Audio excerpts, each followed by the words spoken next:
Masret Chagiga Daf Chavbet 22, nous commençons à la 11e ligne, le dernier mot, Vazde Rava Letame. La Gemara continue sur ce que nous avons vu dans le Daf précédent.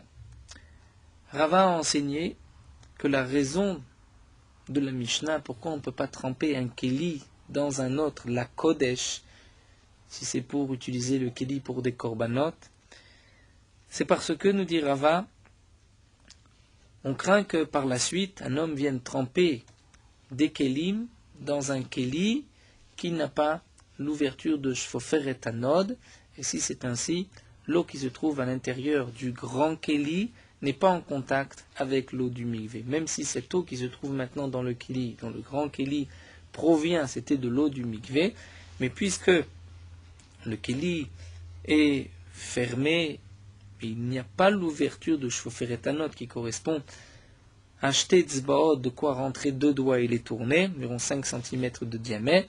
À ce moment-là, l'eau qui se trouve à l'intérieur n'est pas en communication avec l'eau du mikvé. Si on trempe des kelim à l'intérieur de ce keli, de cette jarre par exemple, donc des petites, comme dit l'Agma, martines, des tsinoriot, des aiguilles et des petites cuillères, des petites fourchettes, bien dans ce cas-là, on n'a pas trempé ces kelim, et c'est la raison de notre Mishnah, pourquoi la Kodesh, on est mahmé.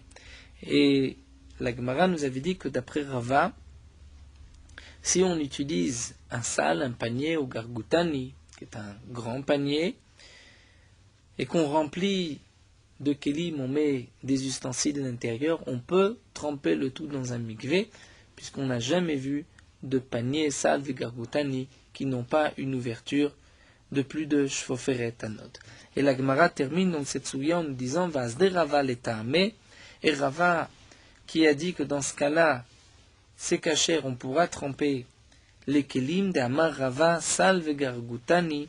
Rava a dit qu'un panier vegargutani, un grand panier qu'elle on utilisait pour filtrer le vin, shemileam kelim, on les a remplis d'ustensiles vides, vilam, et on les a trempés, théorine, les ustensiles qui se trouvent à l'intérieur sont purs, même la Kodesh, comme certains rajoutent ici, af la Kodesh d'après une version, même pour un Keli, même pour se servir par la suite pour des korbanot Kodesh.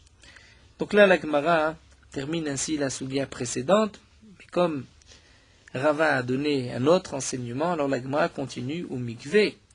Shechilku besal vegargutani, un mikvé qu'on a séparé en deux.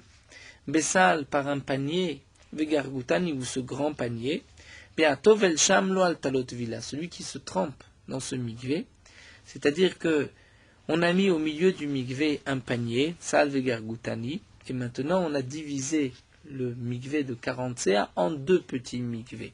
Lo al talot vila, dans ce cas-là, la tvila n'est pas bonne, puisque s'il s'est trempé ou si il a trempé des kelim, il y avait moins de 40 CA au même endroit, étant donné que le panier va séparer le mikvé en deux. Et Rava va apporter une preuve. C'est vrai que entre les parois du mikvé, entre les parois de ce panier, l'eau peut passer, il y a une communication, mais une communication qui est moins de Shfofer et Anod. Donc si c'est un panier en osier, par exemple, bien sûr qu'il y a des trous et l'eau va passer, mais ce n'est pas suffisant parce qu'il n'y a pas Shfofer et Anod. Et comme nous dit ici Rava, une preuve des Harakula, parce que la terre entière, Chalchule me Chalchela, si on peut dire, elle n'est pas imperméable. C'est-à-dire l'eau passe à travers la terre, et malgré tout, lorsqu'il y a une source, nous dit Rashi, qui jaillit ici, et qui provient d'un fleuve un peu plus loin, on ne dira pas que puisque cette eau provient d'un grand bassin, grand fleuve, donc je peux me tremper ou je peux tremper des kelim même s'il y a moins que 40 CA, ou bainandika même comme on exige, il faut qu'il y ait 40 CA au même endroit. Donc bien que la terre n'est pas imperméable, donc il y a un contact entre la source et il y a un contact entre l'eau qui jaillit ici et le fleuve, malgré tout, puisque ce contact n'est pas suffisamment large, eh bien, il nous faut un mikvé de 40 CA ici. Et donc c'est ce que nous dit Rava, lorsqu'on a divisé un mikvé en deux par l'intermédiaire d'un sal, d'un panier ou gargoutani ou d'un grand panier, étant donné que ce sal, ce panier fait écran entre les deux côtés du mikvé, c'est vrai que l'eau peut pénétrer à travers, des morceaux d'osier ou de la matière avec laquelle on a fait le panier. Malgré tout, l'ouverture n'est pas suffisamment grande et donc il nous faut 40 CA à un endroit. La Gemara continue et nous dit Ve'anemile, et tout ce que nous avons vu plus haut, qu'on ne peut pas tremper un keli dans un autre keli si ce dernier n'a pas une ouverture que je foferet anod. C'est seulement lorsque le keli extérieur a anémilé bekli taor, le kli extérieur est pur. Si on a une jarre dont l'ouverture fait moins que je foferet anod, moins que 2 etzbaot, moins que 5 cm de diamètre, et qu'on met à l'intérieur des aiguilles pour les tremper, ces aiguilles sont impures. Effectivement, nous avons vu, puisqu'il y a moins que je foferet anod, les aiguilles n'ont pas été trempées dans un mikvé, même si on a enfoncé toute la jarre à l'intérieur du mikvé. Mais c'est seulement dans le cas, nous dit la Gemara, où le keli extérieur est un keli pur. Il n'avait pas besoin de tvila, on n'avait pas besoin de le purifier. Aval beklita, mais si le kli extérieur est aussi impur, et qu'on veut tremper et le kli extérieur et les ustensiles qui se trouvent à l'intérieur, là nous avons une sorte de migo, puisque migo de salkat vila les coulées gouffé des mana, puisque la tvila va être valable pour le keli tout entier, salka leuname les kelim de itbe. C'est valable pour les kelim qui se trouvent à l'intérieur. Dire ici, la Gemara nous enseigne que si le keli extérieur a besoin d'être purifié, à ce moment-là, même ce qui se trouve à l'intérieur devient pur par ce migo, bien que l'ouverture ne soit pas keshfoferet anod. Et nous allons apporter une preuve à cela. Detnan, kelim, shemilean kelim, des ustensiles qu'on a remplis d'autres ustensiles. Vid bilan, on les a trempés. Areilu théorim, les kelim qui sont à l'intérieur sont purs. Bien sûr, nous dit Rashi, la terouma, puisque nous avons vu plus haut que la Kodesh, on ne pourra pas tremper un keli dans un autre, même si l'ouverture est plus que shvovret anot. Il y a une gzera, mais la terouma, c'est bon. Et là, la Mishnah ne nous fait pas de différence si l'ouverture est shvovret anot ou pas. Pourtant, la Mishnah aurait dû le faire, quoi, cette différence. Pourtant, la Mishnah aurait dû faire la différence. C'est qu'on va expliquer que la Mishnah parle dans le cas où même le keli extérieur, on a besoin de le purifier. Et la Mishnah continue, nous dit Ve'im lo taval.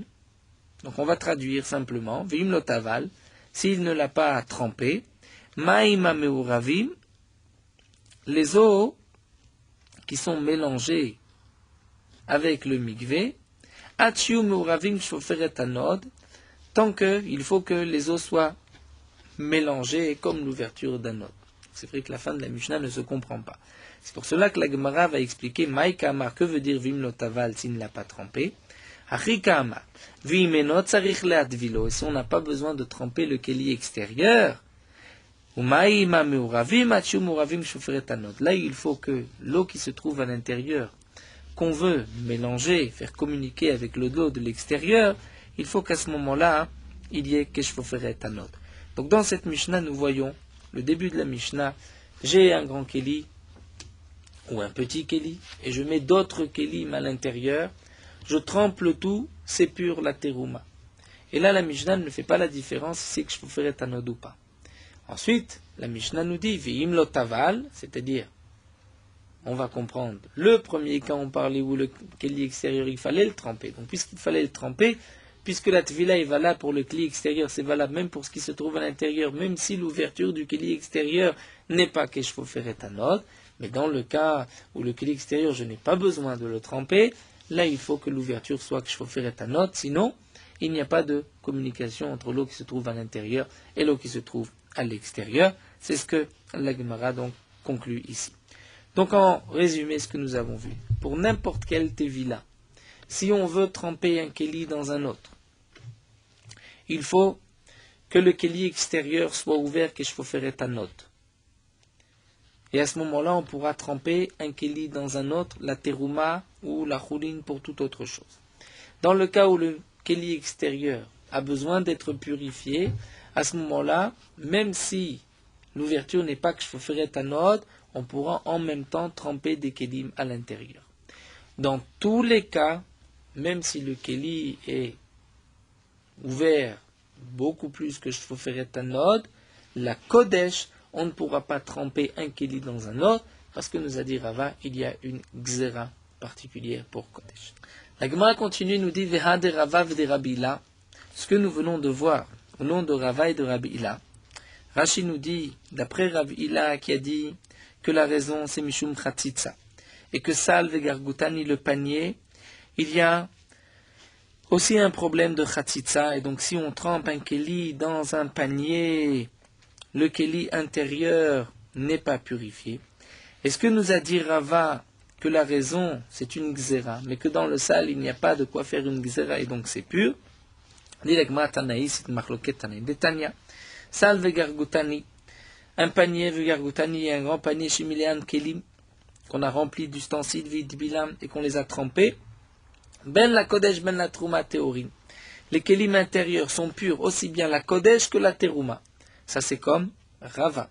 Abba Shaul Omer, la terouma avalo la kodesh. Pour la terouma effectivement c'est pur, mais pas la kodesh, c'est comme Rav Hila. Donc Yachi demande la Gemara, trouma name. Si la raison pourquoi on ne peut pas tremper un keli dans un autre, c'est comme l'a dit Rav Hila, un problème de chatzitza, ou comme l'a dit Rava, une gzera, eh bien trouma name, pour la terouma aussi on devrait faire une gzera. Et la Gemara va nous dire, leman kamrinan. Si tu veux dire qu'il y a une gzera et que les kelim ne sont pas purs, à qui tu t'adresses? Tu t'adresses à des chaverim, c'est-à-dire à des gens qui connaissent la halachot, qui font attention tout matahara et qui t'ont posé la question. Eh bien, si c'est ainsi, chaverim midayade, les chaverim, ces gens, c'est amidé chachamim qui connaissent la halachot, eux savent très bien qu'il faut faire attention qu'il n'y ait pas de chatzitza. Ils savent aussi que tu ne dois pas tremper un keli dans un autre si le keli extérieur n'a pas, il faut faire un autre. Et donc, il n'y a pas lieu de faire une gzera pour la terouma. Donc, je me demande, alors si c'est ainsi, tu n'as qu'à dire la même chose pour Kodesh. Et Ari Kodesh Name.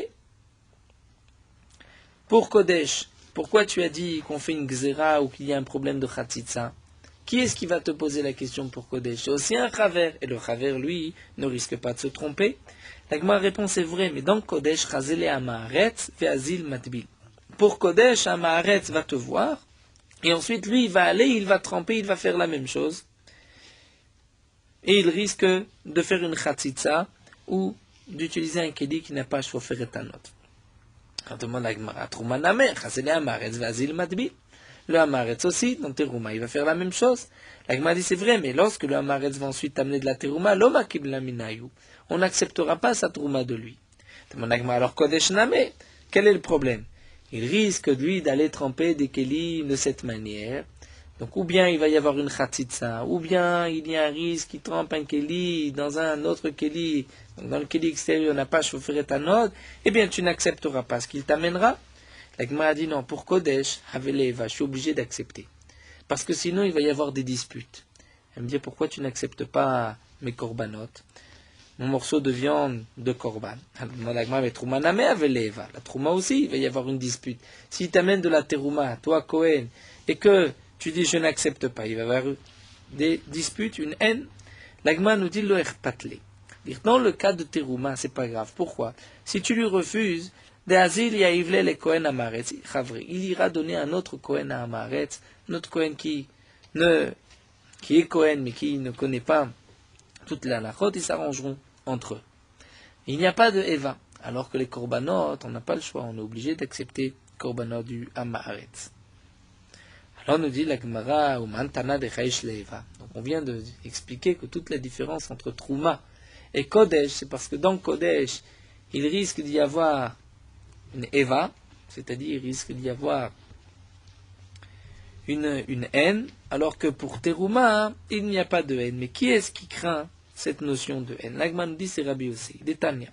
Amar Rabbi Yossé a dit Mipnema akon nemanim altarat yain veshemen kol limot hashana.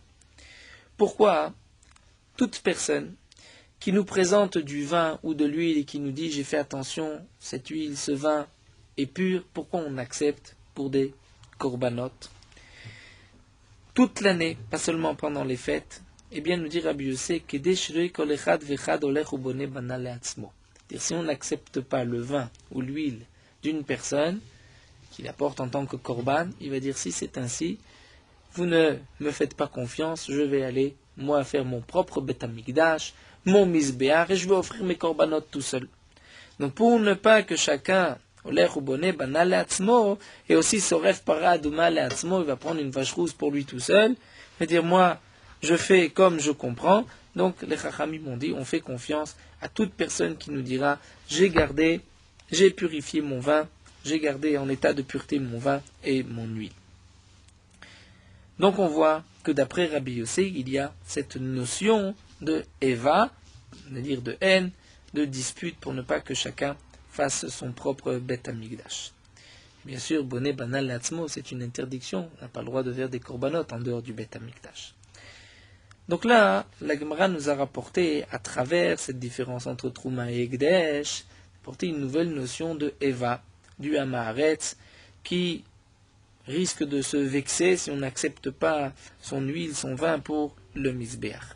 Et la Gemara continue, ils ont développé cette notion avec le Hamaharetz. Amar Rav Papa nous dit Keman mekablina naitna saaduta me Hamaharetz. Comme qui on accepte aujourd'hui le témoignage d'un Hamaharetz. Eh bien, Keman c'est que Rabbi Yossé comme Rabbi Yossé, s'explique Rashi, parce que d'après les Chachamim, on ne peut pas accepter son témoignage.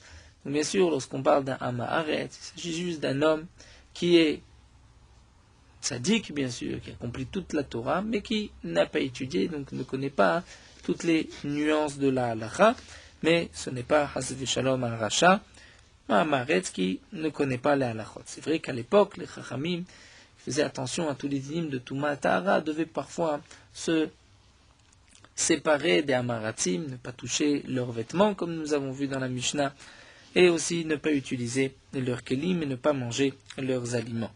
Donc c'était obligé, puisque les Hamaratim ne connaissaient pas toutes les lois. La Gemara continue et nous dit Venichosh le she'ela. Rashi nous explique que la question est la suivante. On ne devrait pas permettre de tremper un keli dans un autre, de peur, la terouma, puisque nous avons vu que pour terouma, on peut tremper un keli dans un autre. Et bien on devrait interdire de tremper un keli dans un autre, la terouma, de peur qu'un Hamaharetz nous voit tremper un keli dans un autre. Il va faire la même chose. C'est vrai que nous avons vu que lorsqu'il va par la suite nous amener de la terouma qu'il a utilisée avec ses kelim, on n'acceptera pas sa terouma. Mais malgré tout, nous dit la Gemara, nous avons l'habitude d'emprunter les kelim d'un Hamaharetz. Et donc, nichosh les sheila. On devrait craindre, si on te permet aujourd'hui de tremper un keli dans un autre, la terouma, le Hamaharetz va te voir, va faire la même chose. Lui, il ne va pas faire attention au dinim de Khatitsa, ou ne va pas faire attention au dinim de Shfoferet Anod, que le keli extérieur soit bien ouvert.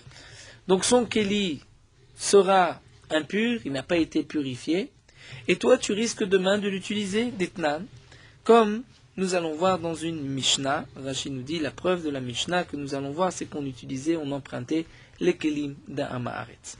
Donc là, la Gemara va nous rapporter toute une machloket Bet Shammai et Bet Hillel, qui se termine en haut du Hamoud Bet, pour nous montrer qu'on utilisait les kelim d'un Hamaharetz. Ensuite, nous reviendrons à la question. Donc là, nous allons nous pencher sur cette machloket Bet Shammai et Bet Hillel. Dites-moi, Keli cheretz matzil ala kol. Un keli cheres, nous avons un pasouk dans la Torah lorsqu'il y a un keli en terre cuite qui ne peut pas devenir impur de l'extérieur mais que de l'intérieur. Nous savons que lorsqu'il y a un mort dans une maison, tout ce qui se trouve sous le même toit est impur. Lorsqu'il y a dans un keli cheres des aliments et ce keli cheres est fermé, il y a un tsamid patil, c'est-à-dire qu'il y a un couvert qui est bien fermé.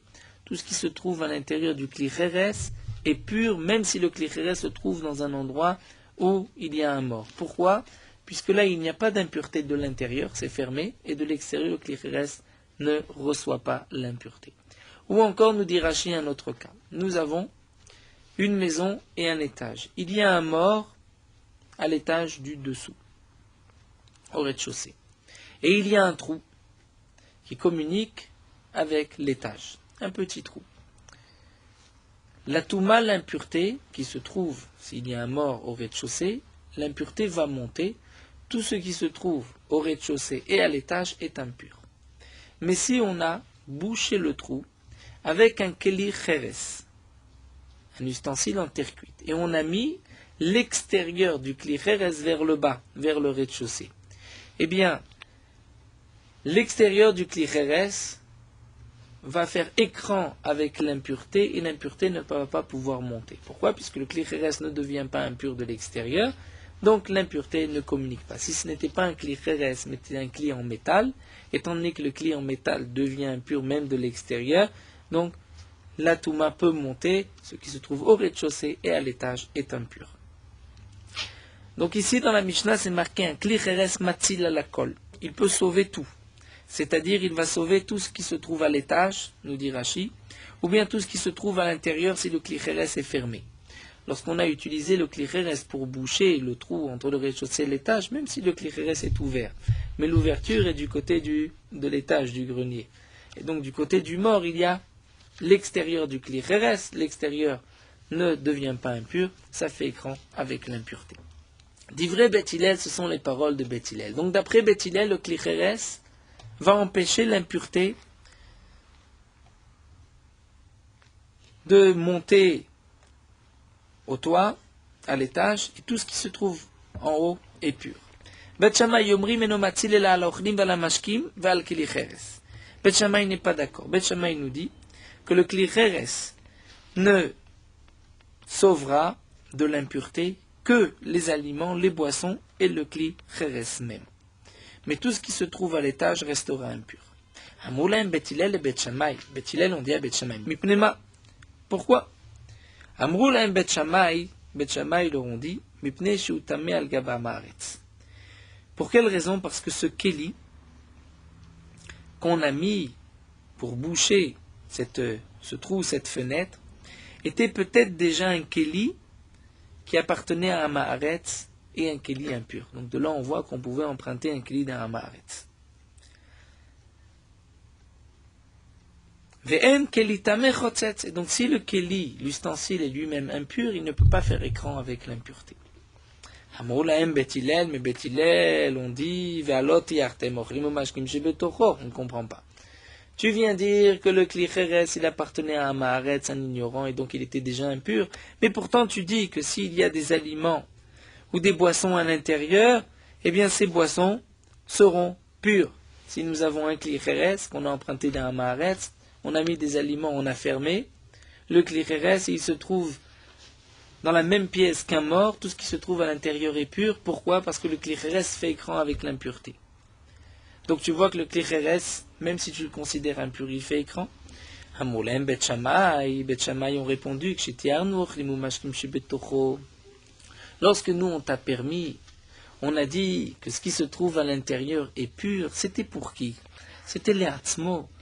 Les Hatzmo tianu, c'est pour le Hamaretz, pour lui. Lui pourra manger ce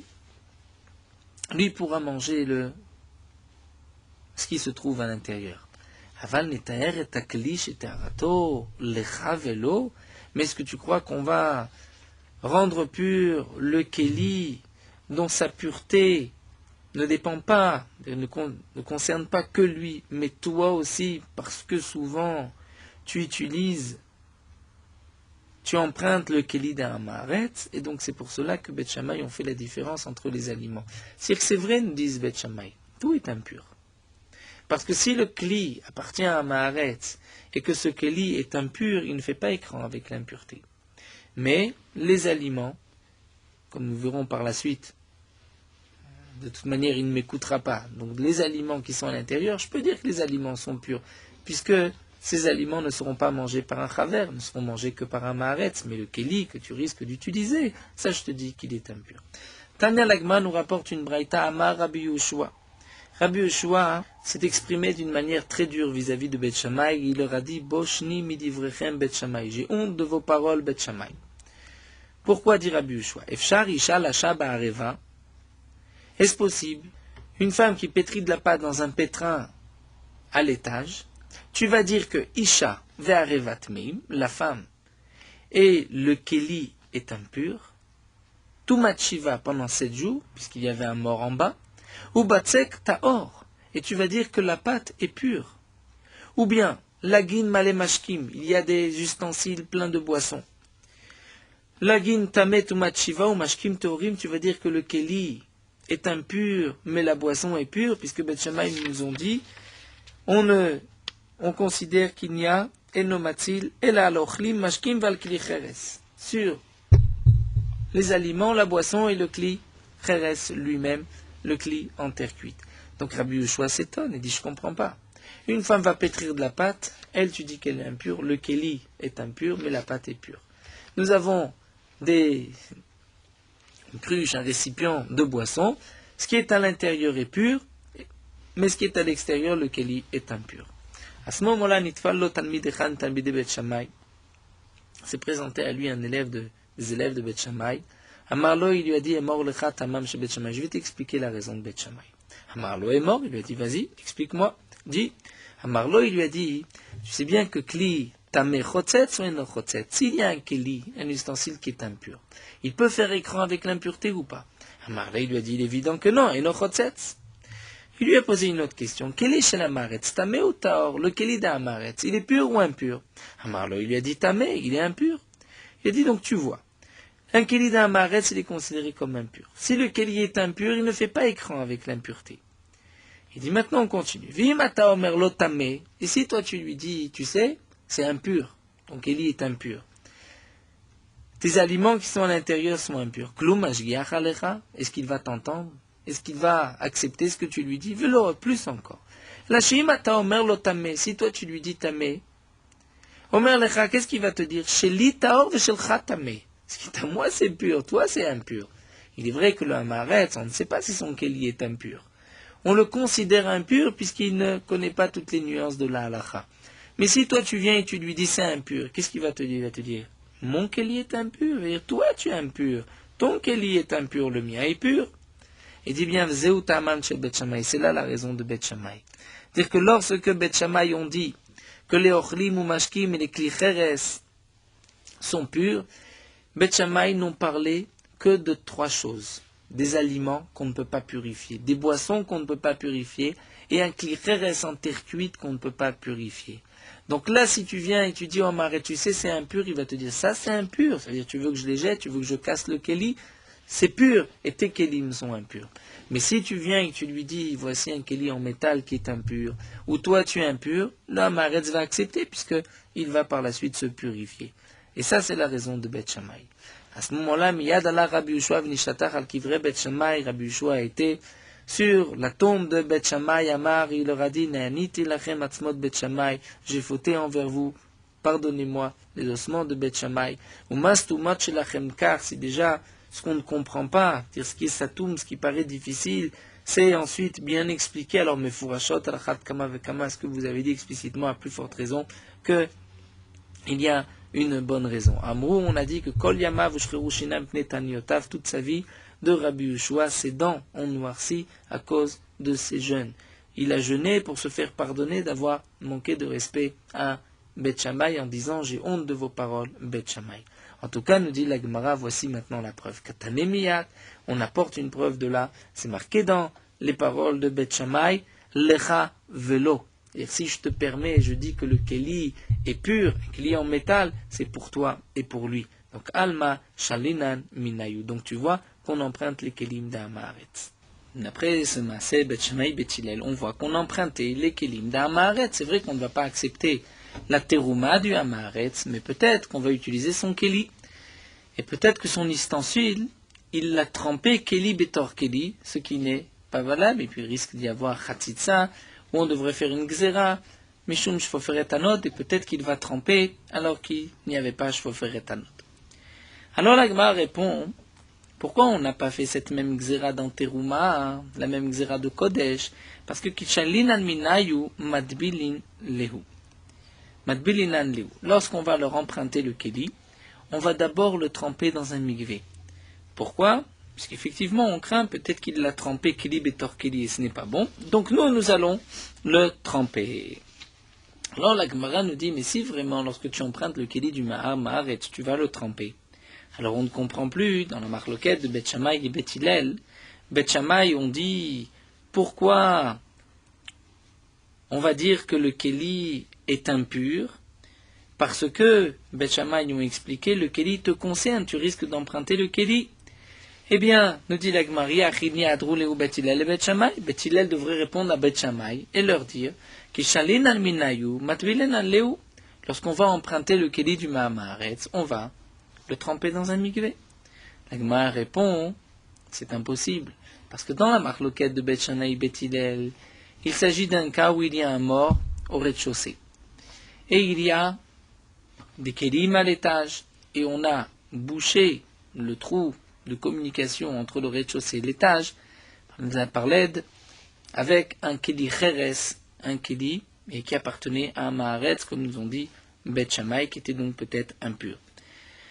Donc là, il s'agit d'une impureté de tout matmet, pureté d'un mort. Et lorsqu'un keli devient impur par l'impureté d'un mort, quel est le din? C'est pas suffisant de le tremper dans un mikvé. Il faut, comme pour un homme, lui faire la haza'a, c'est-à-dire asperger ce mélange d'eau de source et de cendre de para-adouma, le 3e et le 7e jour. Alors, on dit la Gemara, Tmemet bae haza'a shlishi veshvi. Pour le Tmemet, il faut une haza'a de 3 et de 7 jours. Et donc c'est pour cela que Bet Shammai, on dit, on va rendre impurs tous les kelim, parce que tu risques de les emprunter, et tu ne pourras pas faire une haza'a le 3e et le 7e jour. Et là, Bet Hillel ne peuvent pas répondre, on va le tremper, on va faire une haza'a. Pourquoi? Parce que Umana le Shiva Yomelo Mushle Inche. Un keli pour 7 jours, personne ne prête un keli pour 7 jours, un ustensile pour 7 jours. Donc je ne vais jamais avoir le keli 7 jours chez moi pour pouvoir faire la haza'a le 3e et le 7e jour. Et donc, si c'est ainsi, Bet Shammai, on dit, on rend impur tous les kelim de peur qu'un chaver, un homme qui fait attention, va prendre le keli du Hamaharetz et va l'utiliser. Et à ce moment-là, il ne le gardera pas 7 jours pour lui faire la haza'a, shlishi veshivi, et la tvila n'est pas suffisante. Donc là, la Gemara conclut. Donc nous avons rapporté toute cette marloquette Bet Shammai Bet Hillel pour prouver, pour montrer qu'on empruntait des kelim d'Hamaharetz. Donc nous avons vu auparavant qu'on ne peut pas tremper un keli dans un autre, la kodesh, pour les korbanot, pour utiliser ce keli pour des korbanot, mais la terouma, on peut. Quelle est la différence entre kodesh et terouma? Nous avons vu que kodesh, il y a ou bien la xéra de Rava, de peur qu'il va par la suite tremper dans un keli qui n'a pas shvofer et tanot, qui n'est pas suffisamment ouvert, ou bien, comme l'a dit Ravila, il y a un problème de chatzitza. Alors que pour terouma, on peut immédiatement prendre le keli et le tremper si on l'emprunte.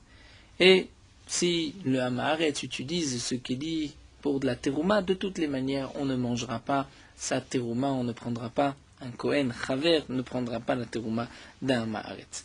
Et donc, puisque c'est ainsi, il n'y a pas de crainte au niveau de la terouma, c'est pour cela qu'on permet de tremper un keli dans un autre pour terouma. Alors la Gemara demande, Vatvila lo memne? Et tu viens de dire que celui qui emprunte le keli va tremper le keli dans un mikvé, parce que peut-être le Hamaharetz ne l'a pas bien trempé.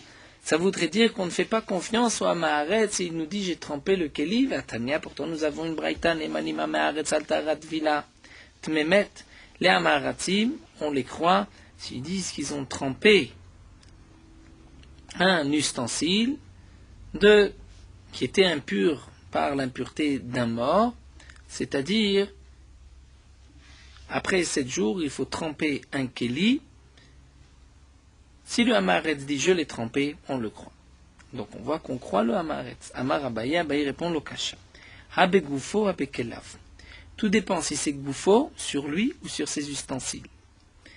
C'est-à-dire, ce qui est marqué Nemanim Hamaharetz al ta'arat vilat memet, ce n'est pas lorsqu'il a trempé un keli, c'est lorsqu'il s'est trempé lui-même. Lorsque le Hamaharetz ignorant vient dire « Je me suis trempé dans un mikvé après mes 7 jours de pureté », eh bien on le croit. Mais lorsque le Hamaharetz vient dire « J'ai trempé un keli », là on ne le croit pas. C'est ce que répond Abaye. Ha begufo bekelav. Rava n'est pas du même avis, il nous dit « Vidi bekelav ». Ce qui est marqué qu'on le croit et ce qui est marqué qu'on ne le croit pas, c'est à propos de ses ustensiles. Je vais le cacher. Hadama meolam lo idbalti keli betor keli. Tout dépend de ce que cet homme l'a dit. Si cet homme dit je n'ai pas trempé le keli dans un autre keli. Là, on le croit. Mais Hade Amar Idbati, Avalo Idvalti Bekli Shen Befiv, que je ferai ta note, ça on ne le croit pas. Si le Amar vient dire j'ai trempé. Mais ne vous inquiétez pas, le keli extérieur n'était pas étroit, l'ouverture n'était pas étroite. Il y avait plus que je ferai ta note, là on ne le croit pas. Alors, lorsque le Hamaretz vient me dire je n'ai pas trempé keli betor keli, je le crois. Mais lorsqu'il vient faire des nuances, dire j'ai trempé, mais c'était une tvila valable, là je ne peux pas lui faire confiance, étant donné qu'il ne fait pas attention généralement et qu'il ne connaît pas toute la route. Vatania, et nous avons même une preuve à cela. C'est marqué que Neeman Hamaretz Lomar Perot L'Ursheru. Hamaretz, on le croit s'il nous dit ces fruits n'ont pas été au contact d'un liquide, et donc ces fruits ne peuvent pas devenir impurs. Comme nous l'avons déjà dit, tout fruit, pour qu'il devienne impur au contact d'une impureté, une source d'impureté, il faut qu'auparavant, le fruit était au contact de l'eau.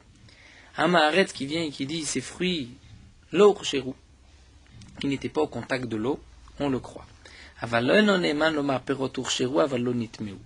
Mais de dire les fruits ont été urcheru, il y avait de l'eau, mais ils n'ont jamais été au contact d'une impureté, ça on ne le croit pas. Donc on voit la même chose. De dire il n'y a pas eu de tefila kli betor kli, je le crois, mais s'il me dit qu'il y avait plus que je ferai ta note, là je ne le crois pas.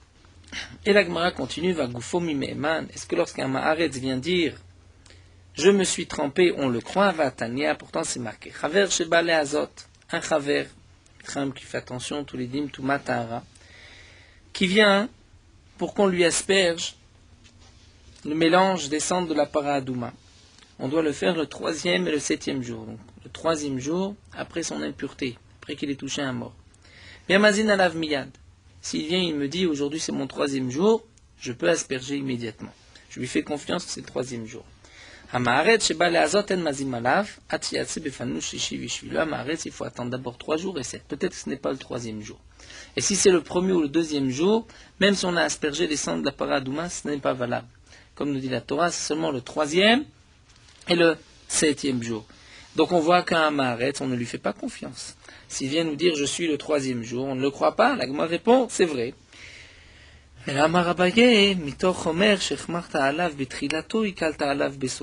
Étant donné que tu as été mahmir betrilato, dire au début tu ne lui as pas fait confiance pour le 3e jour, tu lui as dit j'attends de voir que tu es vraiment le 3e jour, et kalta alav besofo, c'est-à-dire on lui a fait confiance lorsqu'il vient nous dire à la fin je me suis trempé le 7e jour, dire à la fin du 7e jour, là on lui fait confiance parce qu'il a peur de tout recommencer à zéro.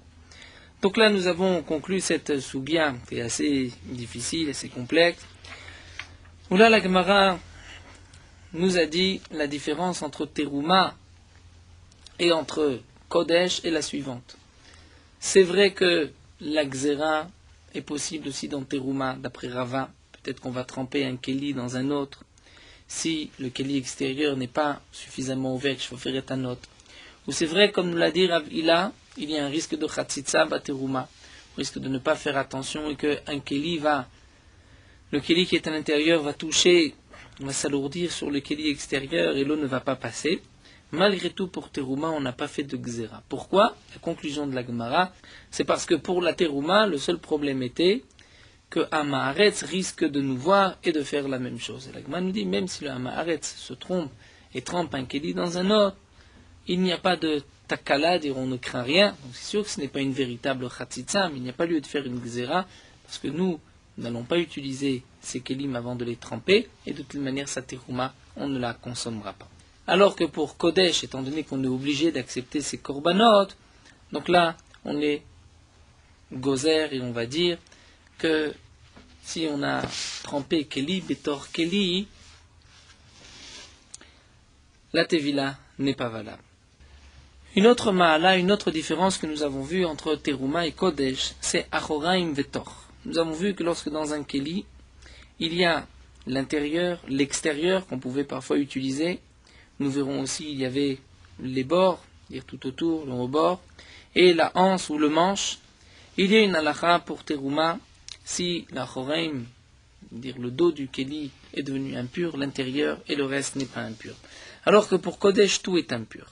L'Agma va demander de quoi il s'agit, Ma Yachoraim Vetor, que signifie l'extérieur Vetor et l'intérieur, Keditnan, Keli Shenitma Achorav Vemashkim, un Keli dont l'extérieur est devenu impur par des liquides, Achorav Tmim Tocho Ogno Ozno Veyadav Teorim.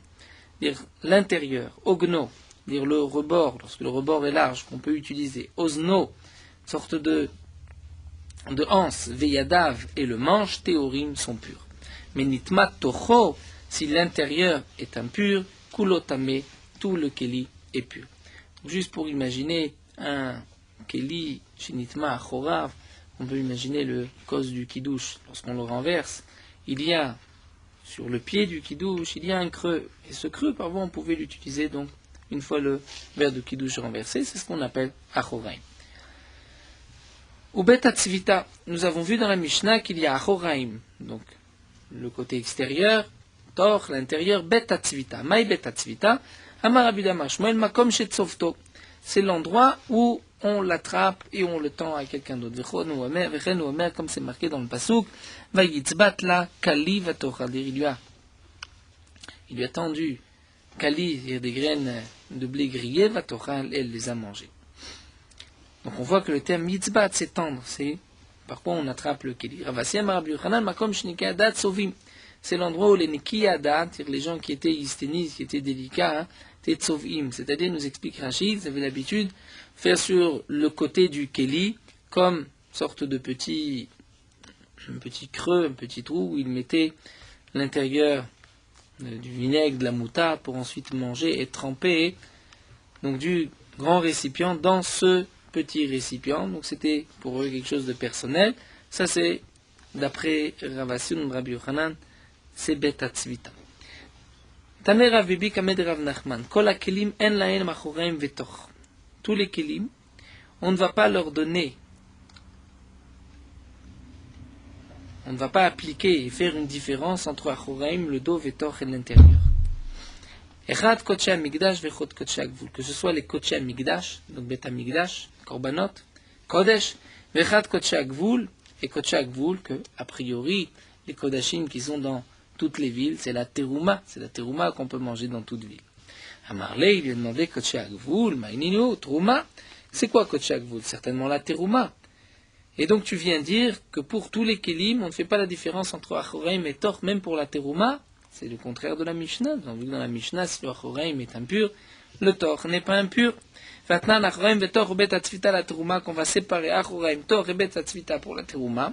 Alors la Gemara répond, Dilma lecholim shenaswal tarata kodesh kamarta. Peut-être que tu as voulu dire qu'il s'agit donc des kodesh hamikdash, c'est-à-dire des korbanot, et kodesh hagvul, ce sont les choulin, c'est-à-dire des aliments profanes, mais qu'on garde, qu'on fait attention, al tarata kodesh, comme si c'était des aliments kodesh.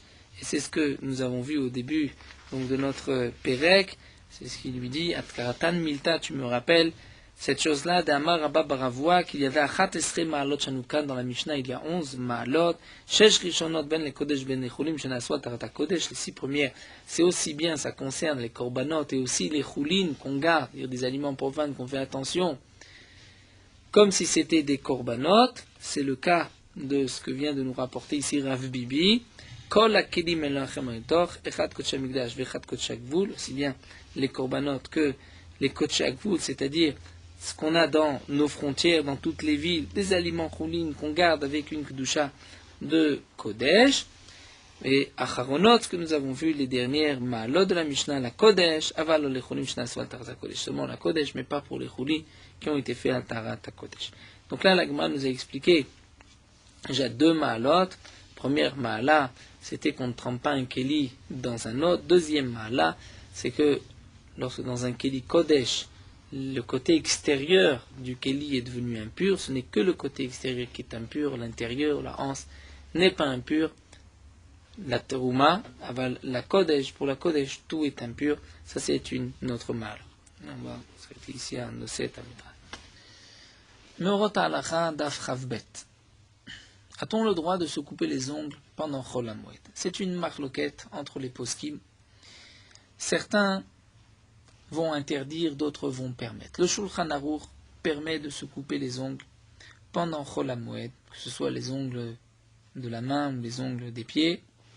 Même avec des ciseaux, nous avons le droit, étant donné que les ongles, les Chachamim, n'ont pas exigé de les couper avant Chol HaMoed, puisque ce n'est pas considéré comme rentrer dans la fête Ménouval mal arrangée. Alors que d'après le Rama, le minag est comme ceux qui interdisent de se couper les ongles pendant Chol HaMoed, que ce soit avec un couteau, avec des ciseaux, puisque d'après cet avis, il y a aussi la même raison de ne pas rentrer dans la fête Ménouval, il faut s'arranger avant la fête. Et donc, il faudra faire attention de se couper les ongles avant Chol HaMoed. Même ceux qui vont interdire de se couper les ongles vont malgré tout permettre de se les couper avec les dents ou avec les doigts. Celui qui s'est coupé les ongles avant Chol HaMoed aura le droit de le faire pendant Chol HaMoed, bien que nous avons vu que pour les cheveux, la barbe, le din n'est pas le même, même si on s'est rasé avant Chol HaMoed, on n'a pas le droit de le faire pendant Chol HaMoed. Pour les ongles, c'est différent.